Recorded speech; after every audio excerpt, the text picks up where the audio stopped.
आध्यात्मिक कथा तो हमारी बच्चे से तुम सुन ही रहे हो, लेकिन मुझे इस मनोना के आसपास की जो मिट्टी है ना, इसमें जो है थोड़ा सा रजोगुण तमोगुण ज्यादा है, और उसको मैं चाहता हूं कि शांत हो और यहाँ के लोगों में आपस में प्रेम हो। राजस्थान की बात है, दो भाई भाई थे और दोनों में बहुत प्रेम था। थोड़े से बड़े हुए, शादी हो गई, पत्नी आ गई, लेकिन पत्नी दोनों अलग अलग खानदान की थी, अलग अलग सोच की थी, और आते ही आपस में न्यारे साजे की बात करने लगी। भैया को तो ये कहने में भी तो उसका कलेजा फटता है, तो भैया से ये कहने में कि भैया न्यारे साजे होना, लेकिन कि बात ही वही से है कि अपने भैया से कहो, खुद नहीं बोलती है, तुम कहो न्यारे साजे की बात, लेकिन भैया का तो कलेजा फटता है साहब, वो कैसे कहे न्यारे साजे की बात। लेकिन जब उन्होंने आपस में न्यारे साजे की बात नहीं करी तो आपस में दोनों लड़ पड़ी और बैर हो गया। अब इन दोनों की संतानें हुई, एक के 4, एक के 5। अब ये आपस में अपनी संतान के अंदर बीज डालने लगी, काहे का, बैर का, कि तेरी चाची यूं, तेरो चाचा यूं, वो कहते तेरी ताई यूं, तेरे ताऊ यूं। दोनों एक दूसरे के विरोधी बन गए भीतरे भीतर। अब तो इन्हें वो बुरे लगते हैं और उन्हें ये बुरे लगते हैं, खेल खेल में लड़ाई हो जाती है। ने बड़े भई तो पहले खेल खेल में होती थी, फिर सांच माच होने लगी, सांच माच होने लगी तो खून के प्यासे हो गए। नेक नेक बात पर लड़ाई, क्योंकि भीतर बीज बैठे हुए ना।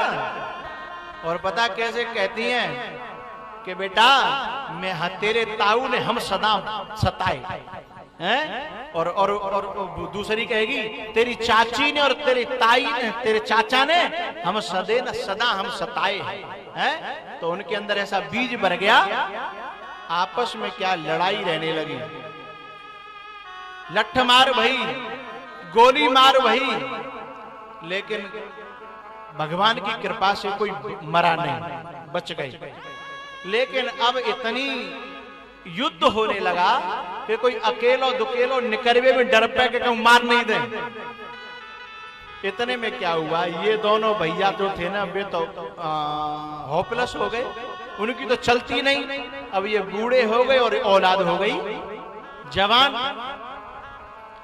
जब औलाद जवान हो गई ना, अब ये बड़े बूढ़े अकेले में मिलकर के रोते हैं कि भैया हम तुम तो बूढ़े हो गए, लेकिन अब हमारी तुम्हारी तो चल नहीं, जा होगो काज, आपस में ही लड़के मरेंगे।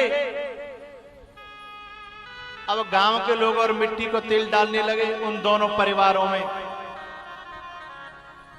कि तुम्हारे संग जिनने यूं करो है और तुम्हारे संग जिनने यूं करो कछू ना, लेकिन बनाने वाले बनाने लगे, क्योंकि मौका मिल जाता है। कछु लोग ऐसे तैयार रहते हैं कि कोई मरे खेत बिकेगो तो लूंगो तो मैं ही, दो न में ते कोई मरे बिकेगो तो कम से कम, और जो तैयार रहते हैं कि तू लड़ियो चिंता मत करियो, 1 लाख 2 लाख 20 लाख 50 लाख लगावे के लिए मैं हूं, लेकिन लगावेगो तो सही, आवेगो कहां ते, तू तो काउन काउन लेगो ना, आवेगो कहां ते, फिर खेते लेगो। जो ये कहना लड़वे के लिए तुम चिंता मत करियो मैं हूं, पैसा की कोई बात आवे तो वो सबसे बड़ा दुश्मन है जो लड़ाई के लिए पैसा लगावे। दोनों पार्टियां साहब खूब तनातनी होने लगी। अब दोनों भैया इतने दुखी भीतर के भाई कैसे जी एक कर लो भैया, और नहीं तो ये हमारे सामने ही महाभारत होगा और हमें आंखें से देखना पड़ेगा। दोनों रो में सोच ही सोच में का भयो, वो जो बड़ो भैया हो ना, बड़ो बूढ़ो, बाकी अटैक पर गए और वो खत्म हो गया। और जब वो खत्म हुआ ना, छोटे भैया मालूम परी एकदम वो दौड़ो और आवाज आई थी नहीं। जैसे ही वो दौड़ो तो बाकी जो 5-4 लड़का है ना, उनने पकड़ के और कमरे में बंद कर दिया। हमारी लड़ाई है, चाहे वे मरे चाहे गिरे, हम वहां जाने वाले नहीं है। अरे भैया मेरो खास भैया हो, हम संग खेले संग रहे। अरे मरे गिरे में भाई मरे के बाद तो बैर खत्म हो जाता है। अरे तुम वो जानते हो भाई। खूब रोयो बेचारो, लेकिन इन्होंने एक नहीं सुनी, कमरे में बंद कर दिया, कमरे में रोता रहा। बाकी भैया भूख फांक आए। अब उसने कहा कि भैया अब तो भैया जराया है, मुझे निकाल दो भाई। औलाद ने कही जा 13 दिना तक बंद रहा हो, और नहीं तो ये कौन का उदना चले जाएगा, या 13 दिना तक बंद रहा। 13 दिना दुनिया के लोग आए और गए, लेकिन इसको कमरे से बाहर नहीं निकलने दिया। बेचारा रोता है, दुखी होता है, परेशान होता है। 13वां दिन आया, दावत हो रही थी। जान के भैया को एक पुआ खाया दो भाई, मोए एक पुआ खाया दो, लेकिन किसी ने नहीं निकाला। पूरे दिन समाज की दावत चली। जब शाम के 5-6 बज गए तो समाज की दावत तो बंद रह गई। फिर जो काम वाले लोग होते हैं ना, उनकी दावत शुरू हुई। पीछे जब सामान बचता है तो काम वालों को बुला लिया जाता है, उनकी दावत शुरू हो गई। तब इस बूढ़े की औलाद ने सोचा कि अब दावत खत्म हो गई, अब जाए निकाल दो। जब वो दावत खत्म हो गई और काम वालों की दावत बैठी थी, इसको निकाल दिया। और जैसे ही इसको निकाला ना, ये चुपचाप छुप करके और काम वालों में जाकर के दावत में बैठ गया। जब ये काम वालों में दावत में बैठा तो एक परसवे वारो आयो, खानदान कोई हतो कोई, खीर की बाल्टी लेके और काम वालों को जैसे परसते परसते पहुंचा, वांदे की अरे चाचा यहाँ। सुबह ने मई खीर की बाल्टी धर दई और सीधो बिन के अंदर जाके बोलो, नालायको, तुम्हारे चाचा और काम वाले नम बैठे हैं जहाँ पनैया उतरते हैं, तहाँ तुम्हारे चाचा आए हैं। अरे तुम शर्म करो, मैंने अंदर लाओ। तो एकदम खून तो खून होता है ना, खून एकदम उनका कलेजा फट गया। जो 5 भाई थे, 5 दौड़ के गए और चाचा जी के पावन में गिर पड़े। मन तो उनका भी कर रहा था कि नौ तो दें और बुलाएं, पर वो भीतर भीतर अहंकार बैठा था ना। चाचा के चरणों में गिर पड़े, चाचा अंदर चलो, चाचा अंदर आ जाओ। और चाचा को अंदर ले गए और चाचा फूट फूट के रोए पड़े। और चाचा ने इन 5 को अपने गले से लगा लिया। चाचा ने कहा, बेटा मैं तुम्हारे बाप के समान हूं, मैं तुम्हारो बूढ़ो बड़ो, मेरो एक भैया तो मर गो, मैं का उतना ऐसे ही मर जाऊंगा। यदि तुम मेरी औलाद हो तो मेरी एक प्रार्थना स्वीकार कर लो, चाहे मुंह पे हाथ जुड़वा लो, चाहे पांव छिपा लो, पर मेरी एक प्रार्थना स्वीकार कर लो, मेरे मरबे से पहले।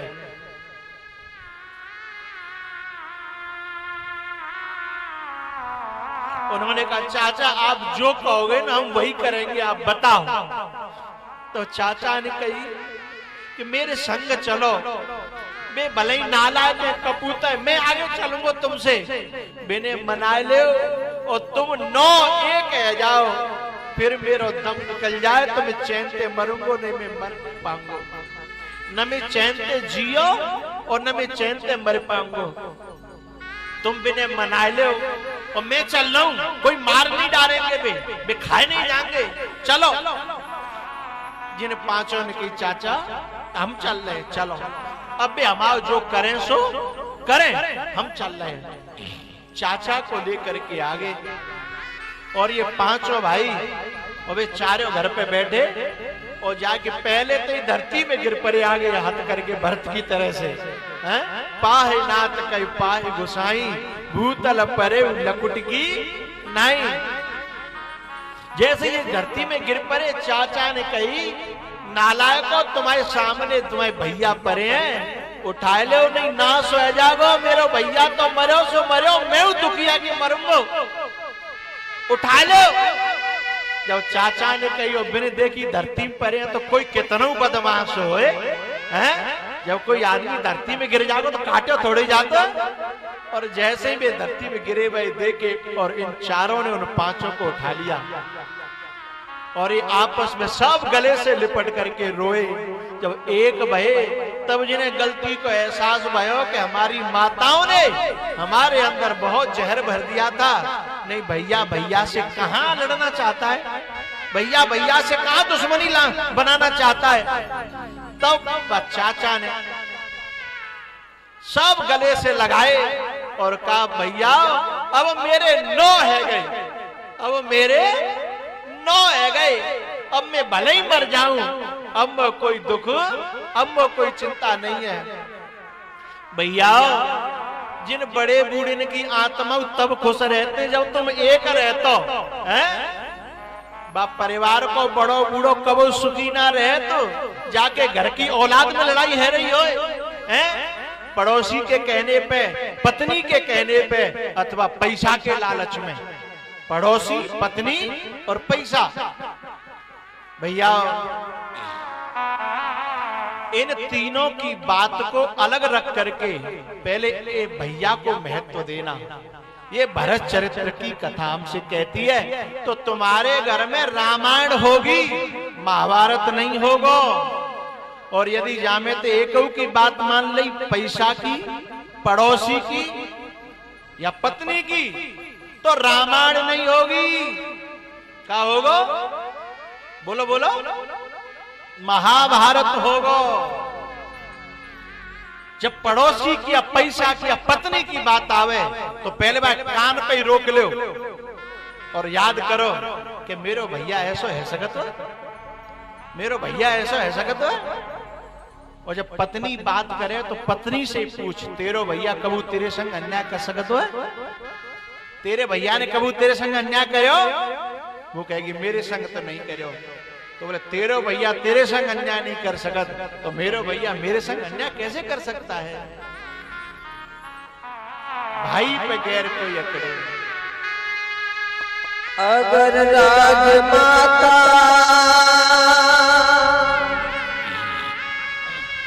न हमसे छुपाती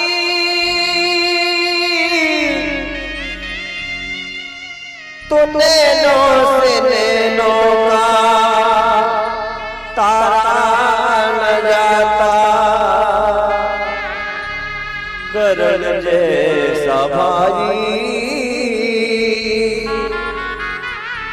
मारा न जाता।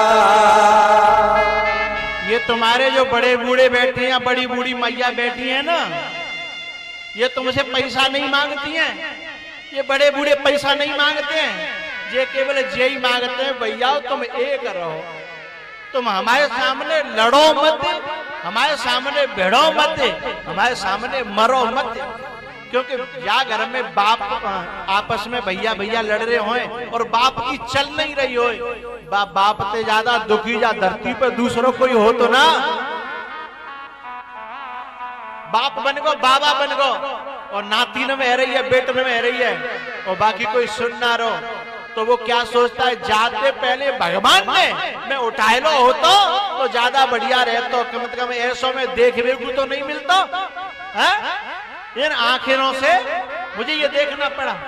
एक दिन पिता में भीष्म ने कहा था कि हे विधाता तूने मेरे को अमर करके ये मेरे साथ अच्छा नहीं किया, मेरे को अमर करके ये अच्छा नहीं किया।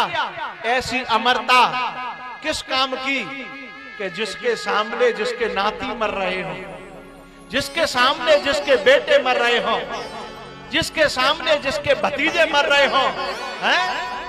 क्या यही देखने के लिए बूढ़ी आंखें रह गई थी?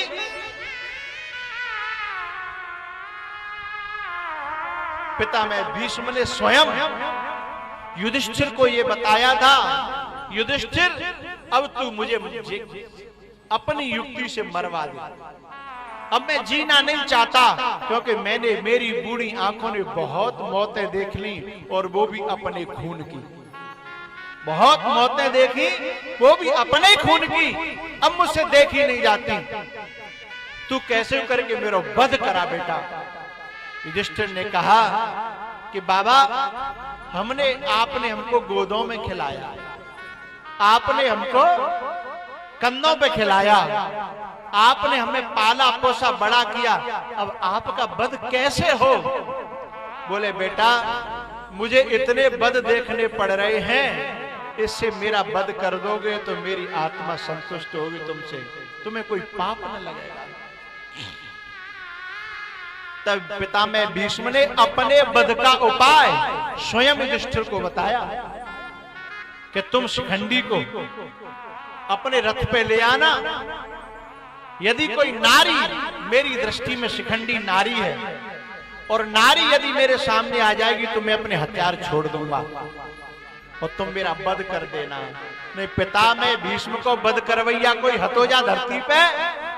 अरे परशुराम जैसे नहीं टिक पाए, अच्छे नहीं टिक पाए साहब।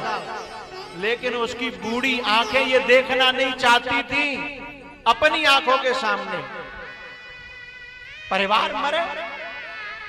तो भरत जी की कथा हमें ये संदेश देती है भैया,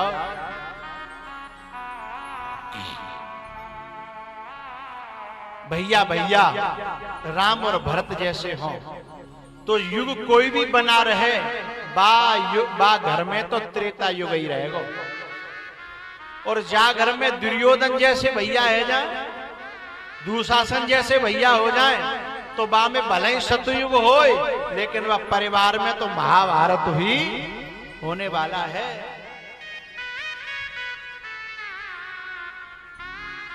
और फिर भैया बात मानो,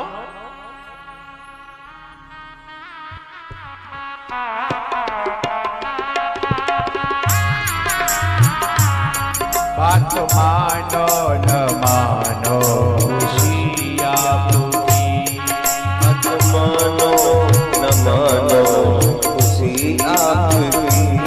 हम मुसाफिर हैं, कुछ क्षण में रम जाएंगे। संत की बात पर जो भी चल जाएंगे, संत की बात पर जो भी चल जाएंगे, वो अमर नाम दुनिया में कर जाएंगे। वो बात मानो न मानो उसी आपकी।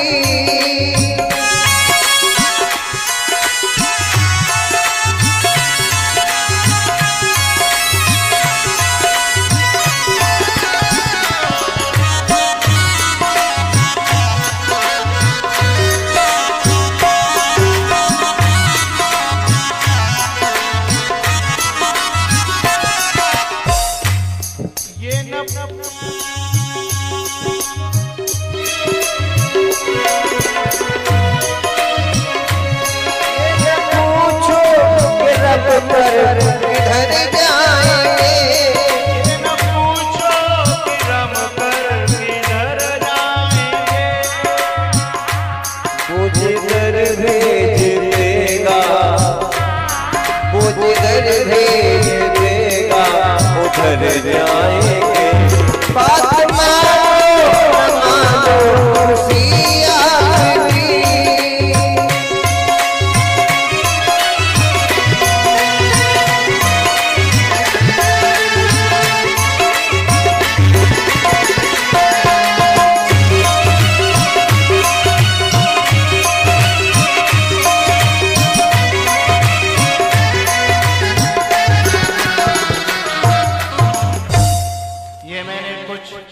सामाजिक बातें आपके लिए रखी। अभी 5-10 मिनट का समय और है आपके पास, जल्दी न हो तो हैं? कोई बोली ना रहो। हाँ तो है, ये ना बोल रही। अच्छा 5-7 मिनट और लूंगा, क्योंकि मुझे पता है 4:30 बजे तक तो रोजाना चलती है ना कथा, हैं? हाँ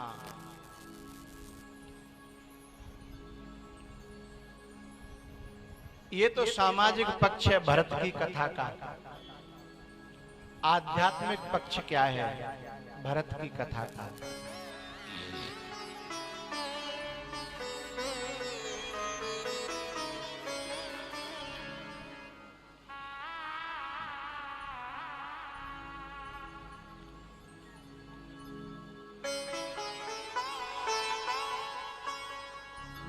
भैया भरत एक साधु है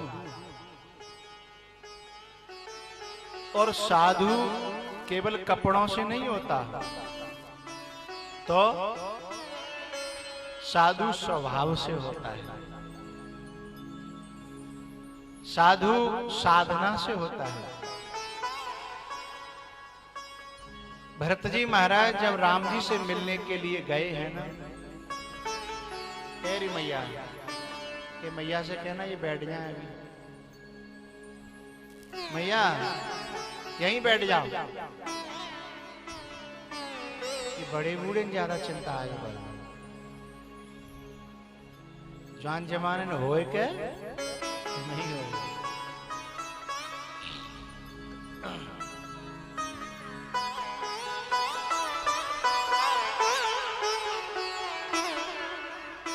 मैं संक्षेप से कह देता हूं। भरत जी महाराज प्रेम का स्वरूप है, प्रेम का, और प्रेम होता है ना, उस प्रेम से ही परमात्मा को पाया जा सकता है और किसी साधन से परमात्मा को, ठाकुर जी को पाया नहीं जा सकता। रामायण में पूछा कि ठाकुर जी को सबसे ज्यादा प्यारा क्या है। यहां तो ठाकुर जी का मंदिर है, इधर ये पेड़ के पास में भोले बाबा हैं, लेकिन आप सब लोग पूजा करते हो रोजाना। अच्छा, पहले तो इस गांव में परिक्रमा चलती थी सुबह सुबह, अब तो नहीं चलती होगी। हाँ, तो सुबह ठाकुर जी के यहाँ आकर के भजन होते थे और यहाँ से पूरे गांव की परिक्रमा चलती थी और यहीं आकर के परिक्रमा बंद होती थी। परिक्रमा से पूजा करते थे लोग, कोई अगरबत्ती से करता है, कोई अपना भोग बना करके लाता है, प्रसाद चढ़ाता है, कोई नहा धो करके लोटा डालता है ना। हमारे पंडित जी हैं जप कर रहे हैं माला का, तो ये सब परमात्मा की पूजाएं हैं। लेकिन एक बार तुलसीदास जी से सब संतों ने और भक्तों ने मिलकर के पूछा कि राम जी को सबसे प्यारी पूजा कौन सी है। संत भगवान बैठे हैं यहाँ, वैष्णव संत भी है, सन्यासी भी हैं, ये सब जानते हैं कि संतों ने और भक्तों ने मिलकर के तुलसीदास जी से पूछा कि राम जी को सबसे प्यारी पूजा कौन सी है। पूजा तो बहुत तरह की है, लेकिन राम जी को जो सबसे प्यारी पूजा है, तो तुलसीदास जी ने क्या बताया। किसी ने कहा कि माला का जपना सबसे प्यारा है, किसी ने कहा रामायण का पाठ सबसे प्यारा है, किसी ने कहा सुबह शाम रोजाना आरती और भोग लगावे, किसी ने कहा फूल बंगला बांके बिहारी पे, अनेकों बातें बताई। लेकिन जब तुलसीदास जी से पूछा तो तुलसीदास जी ने कहा, सुनो भैया, ये सब राम जी को कुछ भी प्यारा नहीं है। बोले तो राम ही केवल प्रेम प्यारा।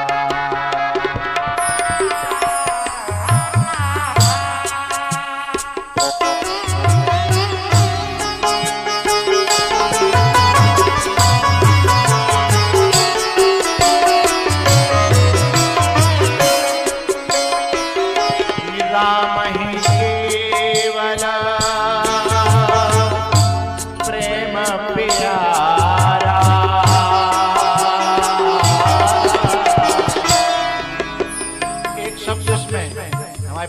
बहुत ध्यान से कथा सुन रहे हैं, माला भी चल रही है और कथा पे भी पूरा ध्यान है। इसमें एक बात बहुत अच्छी तरह जोड़ी, क्या? ही राम ही केवल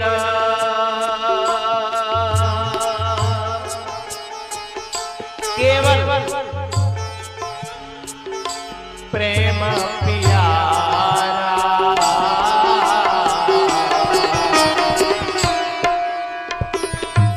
जाने हो जो जाने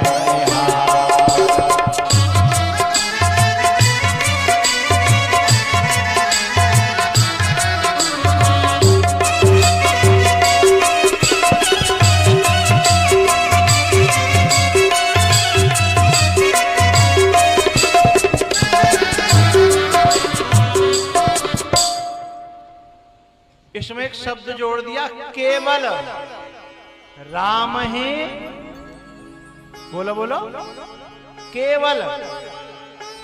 इसका मतलब और कुछ प्यारा है ही नहीं। ये नहीं कहा कि राम को ये भी प्यारा, ये भी प्यारा, ये भी प्यारा है और प्रेम भी प्यारा है ना, ये सब नहीं, केवल प्रेम। अब भैया प्रेम कहाँ मिलता है? पेनाट में तो कहीं बाजार है नहीं, प्रेम का कोई दुकान है नहीं। पेनाट में सोने की दुकान रहते हैं, गुजिया की दुकान रहती है, फलन की दुकान है? सोने चांदी के होते, गुजिया की होते,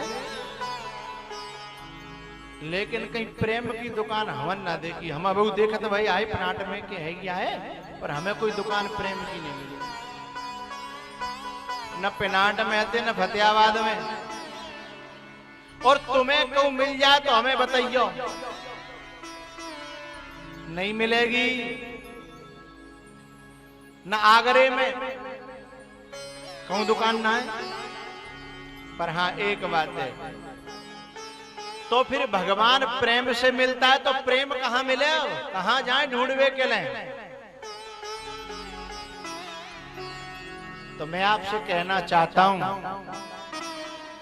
प्रेम न किसी हाट में, न पेंट में, न बाजार में, हाँ किसी अच्छे साधु के मुख से,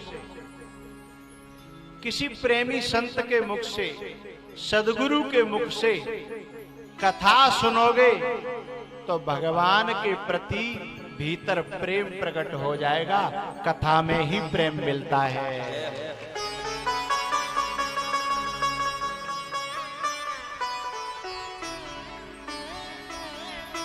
एरी मैया तुम 5-6 दिन आते कथा सुन नहीं हो है। अब जैसे जैसे कथा सुन नहीं हो तो मन में भगवान के प्रति रोजाना प्रेम बढ़ता चला जाता है। भगवान से भी संतनते हैं और कथाते। अच्छा ठीक है, हम 15 साल पहले यहाँ आए। 15 साल से पहले कोई जानती नहीं हो कि काज संत होते हैं, का कथा होते हैं। फिर तुम्हें संतों से प्रेम हुआ है, फिर भगवान से प्रेम हुआ, फिर कथा से प्रेम हुआ। प्रेम इसी से तो पैदा होता है। तो भगवान प्रेम से मिलते हैं और प्रेम कथा से मिलता है। और सुनो, भगवान से प्रेम हो या नहीं हो, पर संतों से प्रेम हो जाना चाहिए। क्योंकि भगवान हमारे न तो देखे न कबो मुलाकात भई। अब जो चीज देखी ना है, मुलाकात ना भई, तो ताते प्रेम कैसे होगो? तो पहले संतन से प्रेम होगो, गुरु से प्रेम होगा। और जब गुरु से प्रेम हो जाएगा तो फिर गुरु अपने आप संत भगवान से प्रेम करा देगा। गुरु भगवान से प्रेम करा देगा। वैसे एक और आगे की बात बताऊं, गुरु भगवान से प्रेम करा देगा ये भी कहने की बात है। जब हमारो गुरु में बहुत ज्यादा प्रेम है जागो, बहुत ज्यादा प्रेम है जागो, तो गुरु में तो भगवान प्रकट है जागो, फिर अंत जाएगी। लेकिन होगो कायते अपने प्रेम से, अपनी श्रद्धा से, अपने विश्वास से। सबरी के गुरु थे ना, जब तक गुरु रहे तब तक भगवान नहीं आए। जब गुरु जाने लगे तो सबरी ने पूछा कि आप जा रहे हो तो मेरा क्या होगा? बोले तुझे कहीं जाने की जरूरत नहीं है, भगवान यहीं आएंगे, भगवान यहीं आएंगे। तो बोले तुम बने रहो और भगवान आ जाए तो कोई दिक्कत है क्या? बोले नहीं नहीं, मुझे जाना पड़ेगा तभी भगवान आएंगे। बोले क्यों? कि गुरु ही भगवान बनकर के सबरी के रूप में आए, भगवान के रूप में आएंगे। गुरु ही भगवान का रूप धारण करके सबरी के जीवन में आएंगे ना, हैं?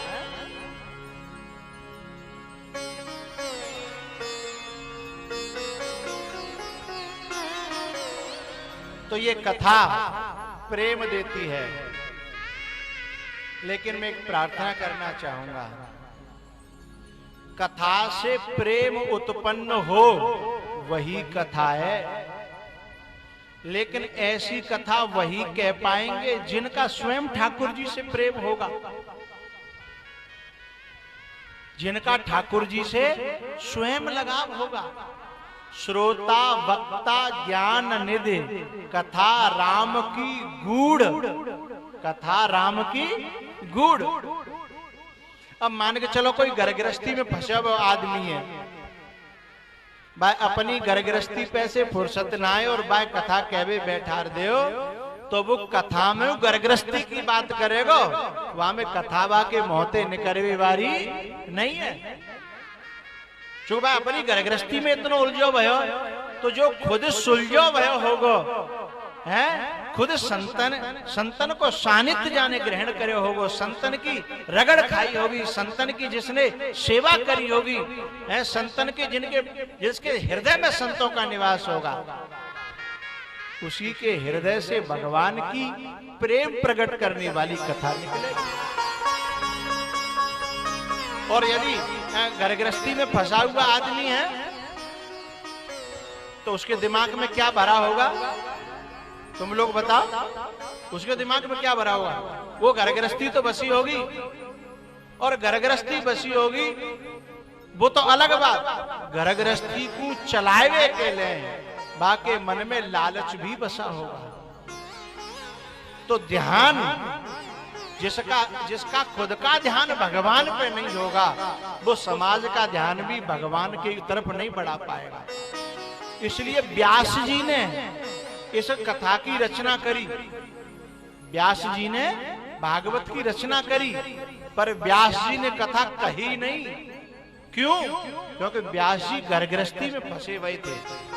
उन्होंने अपने बेटा विरक्त, अवधूत और साधु सुखदेव जी महाराज से कहा कि बेटा ये कथा तू कह सकता है, मैं कहने का अधिकारी नहीं हूं, क्योंकि तू विरक्त है, अवधूत है, इन घर के संसार के झंझटों से अलग हटा हुआ है, इसलिए तू कथा कह सकता है। क्योंकि ये कथा मुक्तों की है, वैरागियों की है, भक्तों की है, ज्ञानियों की है। यह कथा भक्तों की है, वैरागियों की है, ज्ञानियों की है। अब घर में उलझी हुई बुद्धि वैराग की बात कैसे समझ पाएगी और कैसे कह पाएगी? हा? तो ये कथा प्रेम देती है साहब, ये कथा वैराग्य देती है। और प्रेम मिल गया तो फिर कुछ पाने की जरूरत नहीं है। पंडित जी, प्रेम यदि हृदय में आ गया तो सब साधन, ये बात शंकर भगवान ने भी कही है रामायण में ही। जब धरती पे बहुत कष्ट पड़ा और सब देवता लोग भगवान को ढूंढने जा रहे थे अवतार के लिए, तब देवता लोग कह रहे, कोई कह रहे को भाई क्षीर सागर चलो, कोई कह रहे बैकुंठ चलो, कोई कह रहे गोलोक धाम चलो। तो जब कोई बात तो नहीं बनी तब सब लोग बोले, अरे शंकर भगवान उनके परम मित्र हैं, इनसे पूछो। एक जनो बोले को, बोले बाबा तुम तो कछु बोलो। बोले बाबा बोले कि हमारा नंबर वामन देव, तब तो बोले हैं। हमारी तो कोई सुनी ना रहो। तब शंकर जी ने कहा यदि उनको मिलना है, उनको पाना है, तो कहो क्षीर सागर में जावे की जरूरत ना। मैं भी आप सबसे कहना चाहता हूं, तुम लोग तीर्थ करवे जाता हो, तीर्थ करवे, बहुतों को तो अहंकार और हो जाता है कि हमारे सब तीर्थ कर ले, तीर्थ कर ले तो का कर लो, भगवान मिलेगा का, के शांति मिल गई का। तीर्थ करना अच्छी बात है, बुद्धि का विकास होता है, लेकिन तीर्थ करने से परमात्मा नहीं मिल जाता। और कभी कभी तो अहंकार और हो जाता है हमने हमने कोई तीर्थ नहीं छोड़ो, तो और है वो सुपड़ा करो कराओ सब गयो ना।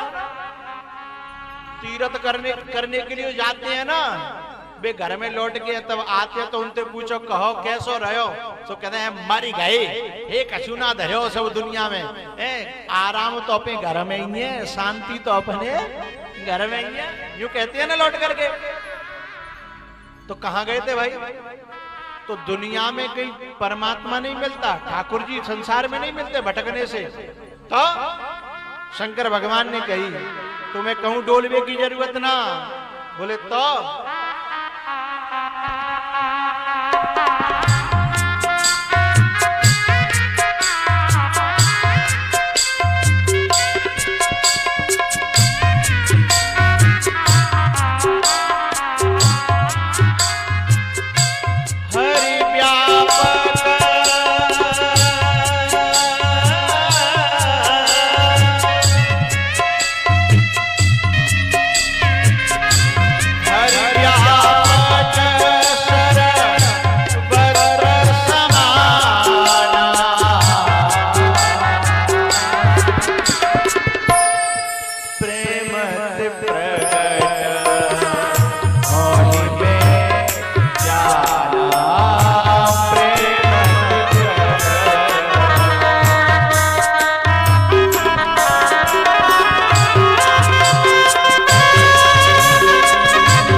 रामायण में, गीता में, भागवत में, इन सब में अनेकों प्रमाण है मेरे पास, लेकिन उन्हें ज्यादा कहने की जरूरत नहीं है, क्योंकि मानने वालों के लिए तो मेरा एक ही शब्द काफी है, और नहीं मानने वालों के लिए तो मैं पूरे ग्रंथ उड़ेल दूं तो भी उन्हें मानना नहीं है।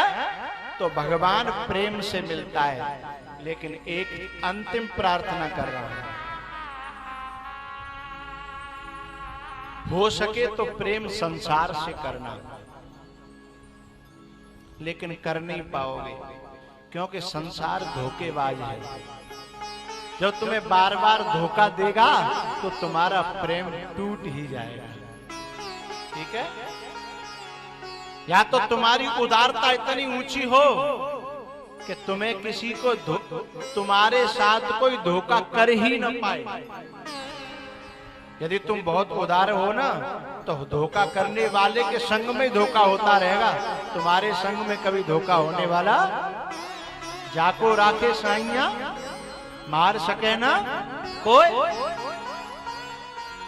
ऊपर थूकेगो तो थूके वाले के मुंह पे गिरेगो। जब तुम ऊंचे उठ जाओगे ना, राग, द्वेष, ईर्षा, इन सब विकारों से ऊंचे उठ जाओगे, फिर कोई तुम्हारी तरफ थूकेगा, उसी के मुंह पे गिरेगा। वो थूक तुम्हें अशुद्ध करने वाला नहीं है, लेकिन ऊपर उठ जाओगे तो हो सके तो संसार से प्यार करना, लेकिन स्थिति अच्छी होगी तो कर पाओगे। संसार से न कर पाओ तो अपने सुहृदों से प्यार करना। जब उनसे भी न कर पाओ तो अपने आप से प्यार करना, खुद से भी न कर पाओ तो फिर अपने सद्गुरु से प्यार करना, और वहां भी प्यार न कर पाओ तो किसी भारकुआ में गिर पड़ना, वहां से आगे कोई जगह फिर है नहीं।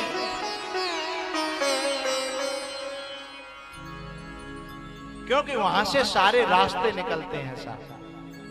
वही संसार का रास्ता दिखाता है, वही परमात्मा का रास्ता दिखाता है, और वही खुद का भी रास्ता दिखाता है।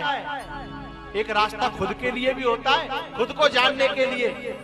तुम सब बैठे खुद को जानते थोड़े ही हो, अपने आप को आप में से कोई नहीं जानता। इन संत भगवानों में से भले ही कोई एक आध बैठे हो जो जानते हो, इनकी तो बात अलग है, लेकिन आप लोगों में से खुद को जानने वाला तुम जो बने बैठे हो ना, फलाने सिंह ढिकाने सिंह फलाने फलाने फलाने, वो नहीं हो। ये तो नाम और रूप शरीर का है, लेकिन तुम तो शरीर से भी अलग हो, हैं? शरीर से भी अलग हो। तो अपने को जानने का रास्ता भी सद्गुरु दिखाता है। तो कहीं प्यार न कर पाओ, हैं? तो अपने गुरु से प्यार करना, सारे मार्ग सुलभ हो जाएंगे। यही इस कथा का संदेश है। और भैया, मैं बड़ा खुश हूं इस मनोना की धरती पर मुझे इन्होंने, मास्टर ने और इनके परिवार ने बुलाया और ये कथा कराई, इतना बड़ा आयोजन कराया। और भैया, यहाँ में केवल मास्टर को ही नाम ना, जहाँ में पूरे मनोना को नाम है, मनोना को। गांव का आदमी जब कोई संतान अच्छा काम करती है तो नाम तो पूरे, बोलो बोलो, तुम गांव के ही तो जानते हो कि फलानो करा रहे है, बाहर के तो केवल यूं कहता है कथा मनोना में है रही है। मैं ग्वालियर आश्रम से चला तो वहां जो सेवक थे उन्होंने पूछा कहाँ जा रहे हो, मैंने कही मनोना। मैंने यूं थोड़ी कही काऊ के यहाँ जा रहा हूं, बाहर तो मनोना को नाम है। तो भैया, मनोना के सब मिलजुल के जा कार्यक्रम में सफल बनाओ। कार्यक्रम सबको है, ये तो भगवान ने एक निमित्त चुने हैं, जो इनके ताऊ संत है गए, और संतन के हृदय में ऐसे अच्छे अच्छे काम करवे की वे कहां चले गए, भी तो यहां बैठे थे, आगे आए, कहां चले गए? तुम पीछे क्यों चले जाते हो? तुम्हारो तो सब करो धरो हैं? इनके लिए जोरदार तालियां साहब। इन्होंने अपने कुल को पवित्र कर दिया और कथा करा करके गांव को धन्य कर दिया।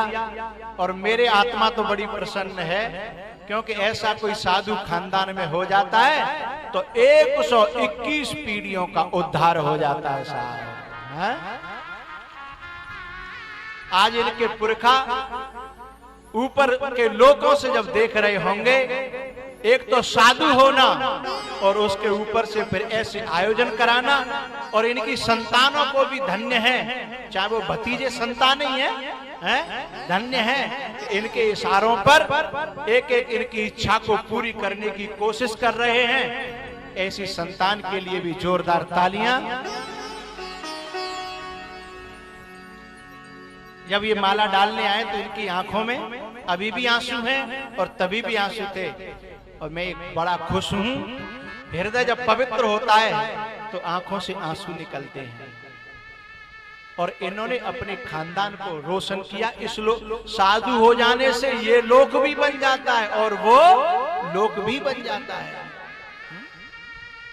और जैसे मैंने इनको साधु के रूप में देखा, मेरा मन बड़ा गदगद हुआ, मेरा मन बड़ा प्रसन्न हुआ, मैं बहुत खुश हुआ। और इस मनोना की भूमि को, इस जन्म भूमि को, इस धरती को ऐसे लोगों के चरणों की रज, ऐसे लोगों की चरणों की रज से ये धरती पवित्र हो जाती है साहब। नहीं, औलाद के लिए तो दुनिया जी रही है, संसार के लिए दुनिया जी रही है, लेकिन इन्होंने ये बहुत अच्छा काम किया। मेरी दुआएं हैं, भगवान आपका कल्याण करे, आपको खूब आगे बढ़ाए, खूब ऊपर उठो। और मास्टर को, मास्टर के परिवार को और हमारे जो परीक्षित बन गए उसके उनके पिताजी, इन सबको भी मेरी दुआएं हैं, आशीर्वाद है कि भगवान आपका कल्याण करे, आपको खूब खुश रखे। संत भगवान इतनी मात्रा में महाराज जी ने, क्योंकि इनके व्यवहार से आए होंगे संत भगवान, आपने संतों को भी बहुत मात्रा में बुलाया, इसके लिए भी मैं बड़ा प्रसन्न हूं, बहुत खुश हूं। और इतनी मात्रा में पब्लिक देखो, बाउंड्री के बाहर, बाउंड्री के अंदर और भोले बाबा के चबूतरा पे हैं, और इधर उधर चारों तरफ इतना बड़ा मेला इस ठाकुर जी के मंदिर पर, मनोना की धरती पर आपने लगवाया, इसके लिए भी आप जोरदार तालियां इनके लिए।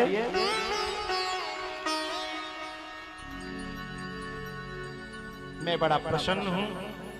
व्यासपीठ से मेरी दुआएं हैं, मेरी शुभकामनाएं हैं, खूब आगे बढ़ो।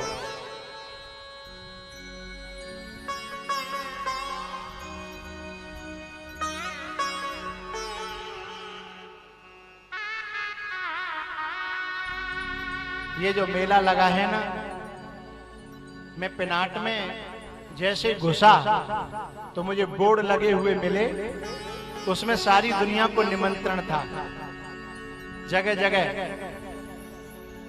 प्रचार पंपलेट छपे ना, तो इन्होंने इतनी जो जनसैलाब हुआ, इतनी जो भीड़ हुई है, इसमें इन्होंने उसी दिन से प्रचार किया होगा। कहते फोन पे कही होगी कि भैया तू आ जाइयो, भैया तू आ जाइयो, हैं? काऊ के घर कार्ड लेके गए होंगे, कोई मिल गो होगा तो बहुते कही होगी।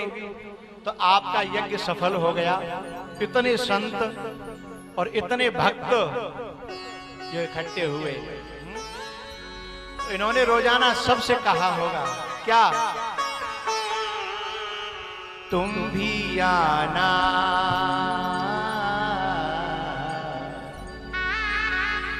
तुम भी आना, तुम भी आना, तुम भी आना, और तुम भी आना। मैंने मोहन को बुलाया है, वो आता होगा।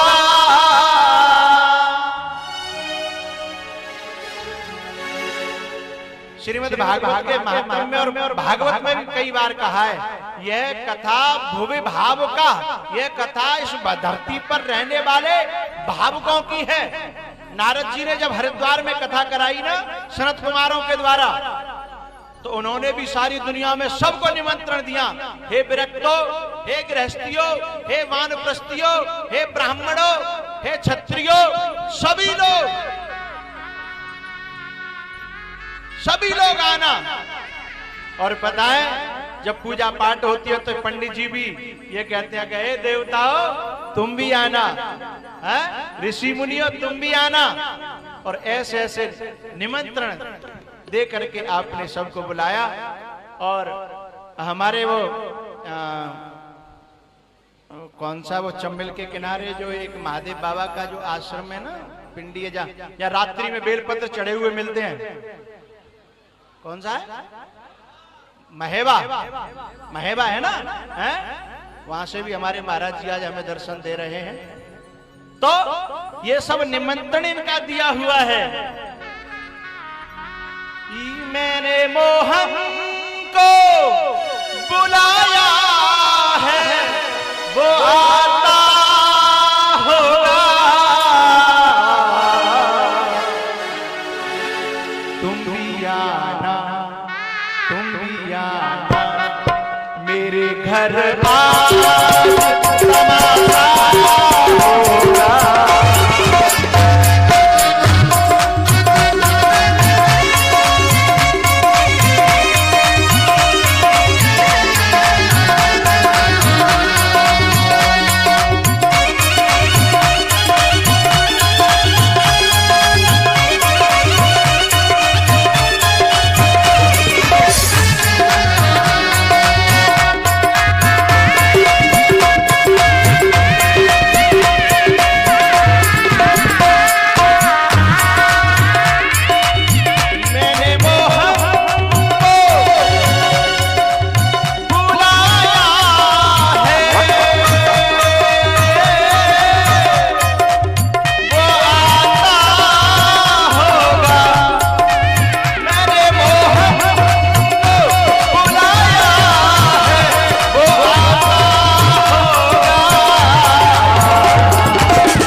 4 बज गए, अब ठाड़े आ जाओ, सब खड़े आ जाओ और भजन नाचने का है। जय हो।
शंकर भगवान की।